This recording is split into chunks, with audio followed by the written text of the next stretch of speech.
supposed to actually say, some of them on TV, but today we have to talk about a certain four-letter word. It's one you hear a lot around, especially this time of year, and when it comes to sticking to your New Year's resolution. The word we're talking about is diet. You might have thought it was something else. And we brought weight loss specialist Dr. Karen Gawel of the Spectrum Health Medical Group in today because a lot of people are not only talking about this, but, you know, making life decisions right now because we've just hit into a new year. Well, and one of the reasons I call diet a four-letter word is because people typically try different diets over and over, and they successful short term, and then they fall off the wagon. And so it feels like it's something that is unsuccessful, that bad word. Yes, we have to be aware of diet and what we're eating, and eat healthy and eat portion controlled. We have to be aware of exercise, and that contributes to our weight management, but we also have to think about our behaviors that incentivize our eating patterns. Yes. And a lot of times I think that's why people don't stick with the diet they chose. There's a lot of information out there about what actually stimulates us to eat. And there's a book called The End of Overeating by David Kessler. He has really gone into looking at brain studies on people. And what happens is we get a stimulus to want to eat. And then we go and we eat. We get a very positive, pleasurable reward from that, and that becomes a cycle. And eventually that cycle has been so repetitive that we're into an automation.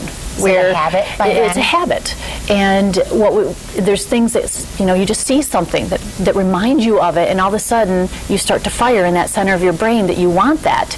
And sometimes when we try to deny it, actually the firing gets worse, and we finally give in. And you're not even hungry do that half the time, but it's oh, absolutely. Yeah. And it takes us into this process they call conditioned hyper-eating, which is actually where the stimulus is there, it becomes automated, and you overeat.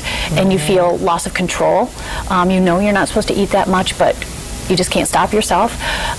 You have this constant thought process about food, and you don't feel satisfied. When you know you've had a portion, that's not enough. You still want to eat more. Even though you may feel full, you continue to eat afterward. And all has to do with biochemical issues going on in the brain, and things that have been habituated into us. But that can be changed. We can actually learn to control that. You can, and they do call it food rehab. And you have to relearn things. First, you have to identify this is an issue and recognize it. You have to recognize that it's not just a lack of willpower. It's actually something biochemical going on. You have to realize that every time you give in to those wants for that pleasure feeling, that it's going to reinforce that and make it more difficult to accomplish that goal. So really looking at how do we treat this, because it's very multi-centered in as far as its diet, its exercise, but there's a lot of cognitive and behavioral changes that need to go along with that. And that requires some of the things that we get into with that word diet. Yeah, okay, so you're going to break down the word diet, and this may be a really great way for people to remember some of the things that they do need to keep in mind to stay on track. Let's start with the D. D. Avoid the drive-thrus. That kind of goes along with the deep-fried things, and drinks that are high in calories. Obviously, we know that those are going to be things that incentivize us, and that kind of takes me into the I, the ingredients. One of the things that they have found that really has encouraged eating in people is they've identified people like salt, they like sugar, and they like fat. And when you put that combination together, it really stimulates those areas of the brain. And that's really been marketed out there, and you're going to see that again in your drive-thru and your deep fried. So when we see ingredients, we really need to be aware of those things. Try to go lower in carbohydrates. Try to stay with the fresh foods. You just got through with your session on the beets and things, so that was great. Innovation. What I tell people about that is you've got to realize we don't always have to do what we always have done. You've got to try new things. So many times people come in and say, well, I'm sure I won't like that. We have to be willing to try new things, be innovative about it, and be involved. The patient has to be engaged. If the patient is not engaged and wants to be involved in this, it's going to be very difficult to change those behaviors. But also they need to have their family members involved. Because this is a difficult thing to do, and you need support from others. E, obvious, is exercise, and I'm sure you've heard lots of things from different individuals at the first year about exercise plans and things like that, but it is important. Those areas that fire in the brain from the stimulus that we get from foods that we like also fire from exercise. So you get that endorphin release. So that also takes maybe not eating and using exercise in place of it. It gives you that pleasurable reward response as well.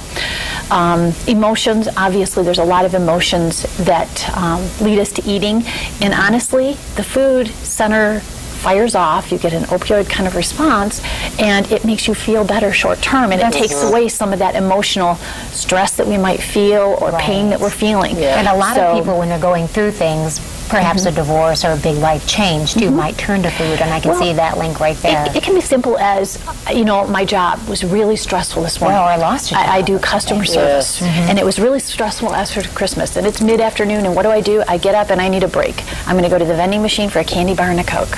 And it's something that short-term makes us feel good, but in the long term, we don't feel so good about it afterward. We had technology.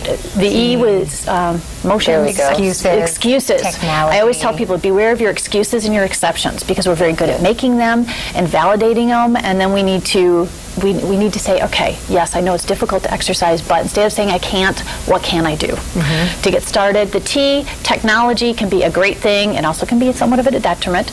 But what I want to encourage about technology is the new apps on the phones that you can use to food journal. It helps you stay on track. You can do it online. TV can be great if you're going to do it, because you're going to get on the exercise programs or exercise while they're watching TV. I was just going to say that. Make use of your time. Do two things at once. Exactly. If you allow it to be your stimulus to eat, because you're seeing all kinds of things, or this is the pattern that you've got in, that's not going to be so good. The other thing is time management. You really have to have a plan. You have to think about, when am I going to exercise? When am I going to plan my meals? I really encourage people to have a meal budget where you get so many calories a day, and how am I going to split them out? If you know what you're going to do for the next day, you're apt to stay on track. If we don't know, then things are going to stimulate us because it's late, I got home from work, I didn't plan anything, let's grab what's quick, dial up for delivery or something like that.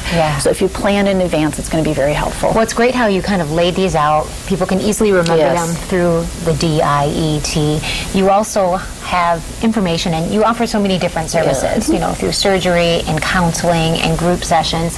Here's your information. People should just call and really talk about what their needs are to you. Right? Usually we have an orientation for our medical program and for our surgical programs. People can come, they can get general information. They're free sessions. They can find out what we offer. Usually I see people individually and say, okay, what's going to be the best plan for you? And we develop something for them. People don't often think that I could call for help for this. I think we feel like we have to do it alone. But anyway, great information. Thank you so much for coming in and sharing this with us. We'll be right back. This is 8 West.